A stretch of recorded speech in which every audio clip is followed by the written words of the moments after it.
Yan ay uuwi na ho kayo pagka binili ko lahat yan. Para meron kayong, para mapagpahinga na rin ho kayo. Tignan nyo kami tungkod pa ho kayong dala-dala. Salamat kayo po. Barbaring at palubos na po na pa tibiyak tayo. So ito, ititinda nyo ay 5 piso ang tubo nyo kada supot, kada plastic. Ito po ay agurong. Oo. Ano ho sa Tagalog ang agurong? Hindi ko po alam. Agot lang. Agurong lang din po. Ilang benta na kayo? Anim ako. Meron na kayong 30 pesos na tubo. 6 pa lang po ang nabenta nyo. Ilang oras na kayo nagtitinda? Teka mo, na oras mo ta? Alas 9. Manaon? 3 oras. Tinayla ko yung inimpay lang. Ang naitinda ni nanay ay 6 pa lang. Sa 3 oras. So kumita na kayo ng 30 pesos. 30 pesos. So si nanay nakabenta ng 6 na piraso. So meron na siyang 30 pesos sa loob ng 3 oras. 26 years old na ho kayo. Nagtitinda po kayo ng agurong. Kasi wala akong gat na pagpili ng gat. Pambili ng gatas, nay? Hindi nga ho. Opo, okay lang po. Okay lang ho. So magkano ho lahat yan? Para umuwi na ho kayo, makauwi na ho kayo, makapagpahinga na. Magkano ho lahat yan? Hindi po. Ako na ho bahala. Magkano po lahat yan? So magkano isa, nay? 60 isa. 60 isa. 1, 2, 3, 4, 5, 6, 7, 8. Compute natin kung magkano. 60 isa. 60 times 8. 60 times 8. Meron kayong 480 ang mabayaran ko sa inyo. So, yan ay uuwi na ho kayo pagka binili ko lahat yan. Para meron kayong, para mapagpahinga na rin ho kayo. Tignan nyo kami tungkod pa ho kayong dala-dala. Salamat kayo po. Barbaring at palubos na po na pa tibiyak tayo. 20 nga po po. Ngayon, kaya nga ho, bayaran ko na ho lahat. Ito, babayaran ko na ho lahat yan para makauwi na kayo, makapagpahinga na rin kayo. Tapos, kung halimbawa meron ulit bibili, ipagbili nyo na lang ho sa iba. Yung ibibigay ko sa inyo ay share ko lang blessing sa amin, ha?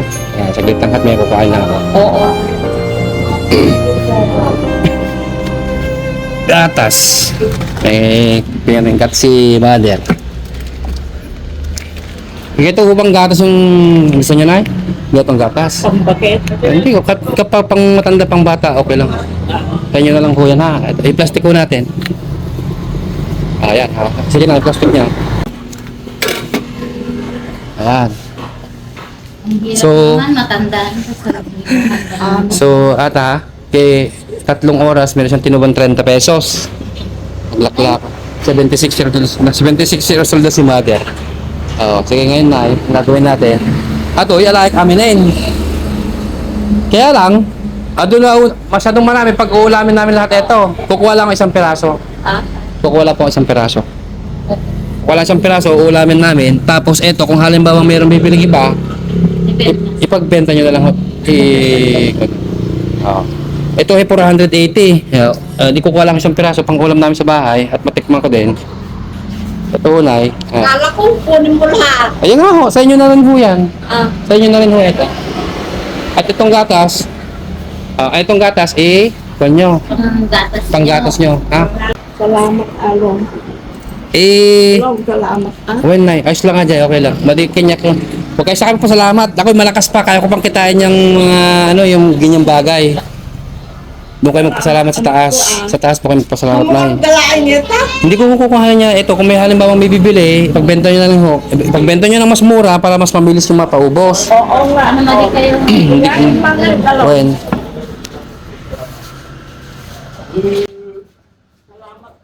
Kaya pa ya? Thank you po. Kaya pa inay? Opo. Sige. Yung mga kapatid, hindi naman sila naghahanap buhay para yumaman o ano man.